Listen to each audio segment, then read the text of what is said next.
বাবলু, এই আমাদের মিনু। যে শাড়িটা তোমার জন্য নিয়ে এলাম সেটা পরে এলে না কেন? এমনি আমি এত করে বললাম, তবু এত চেয়ে দেবে না। শাড়িটা বুঝি তোমার পছন্দ হয়নি? পাগল, অত দামি শাড়ি আমার পছন্দ হয়নি বললে তো গা শুধু লোক আসবে। তবে পরলে না কেন? আর তাছাড়া সত্যি কথা বলতে কি, আমি গরিব স্কুল মাস্টারের মেয়ে, অত দামি শাড়ি পরার অভ্যেসও আমার নেই। আপনি আমার জন্য পাত্র খুঁজে দেবেন বলে দয়া করে আমায় দেখতে এসেছেন। আমি ঠিক যা তাই দেখে গেলে আপনার বোধহয় পাত্র খুঁজতে সুবিধা হয়, তাই না? কবে আপনি আমাকে দেখবার জন্য পাত্রকে নিয়ে আসবেন সেটা নিশ্চয়ই আগে থেকে বাবাকে জানাবেন। আমি আপনাকে কথা দিচ্ছি, তার আগে আমি ওই শাড়ি পরাটা অভ্যেস করে ফেলবো। আর পাত্র এলে আমি ওই শাড়িটা পরে দাঁড়িয়ে বলবো শাড়িটা আপনি আমায় দিয়েছেন। তাহলে তো আর আপনার আফসোস করার কিছু নেই, ঠিক না? বাহ, খুব সুন্দর কথা বলো তো তুমি। সুন্দর অসুন্দর জানি না, যা মনে আসে তাই বলি।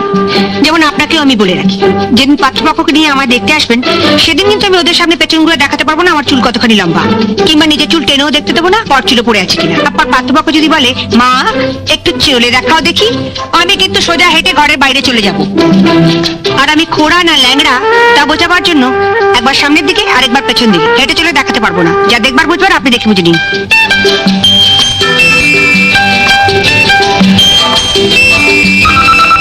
বুঝলেন তো?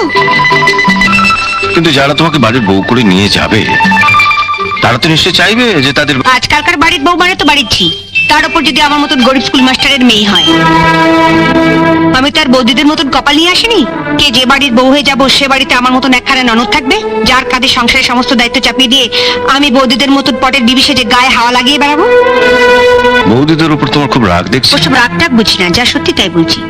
সামনেই তো আছে, জিজ্ঞেস করুন না মিথ্যে বলছি কিনা। আমি আবার কাউকে ভয়টাই পাই না। তুমি ওর কথা কিছু মনে করো না বাবা, ও মুখে যাই বলুক মনে কিন্তু। শুনুন, আর যার কথাতেই বলুন, পাত্রী দেখতে এসে পাত্রীর মার কথাটা কিন্তু ভুলবেন না, তাহলেই ঠকবেন।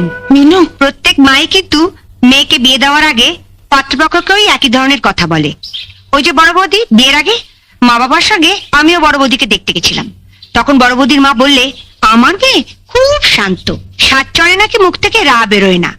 অথচ এ বাড়িতে আসার পরে বৌদির চিৎকারে এপাড়ার যত কাকমুখী গুলো সব এপাড়া ছেড়ে দিয়ে ওই বামুন পাড়ার বটগাছাতে পাশা বেঁধেছে। কি হচ্ছে কি? কি হচ্ছে মানে? আমি চুপ করে থাকো? একটা বাড়ির লোকের সামনে বলে কিনা আমাকে? আচ্ছা তুমিই বাকি, দুটো জগন্নাথের মতো দাঁড়িয়ে আছো, বলে কিনা আমি চেঁচাই।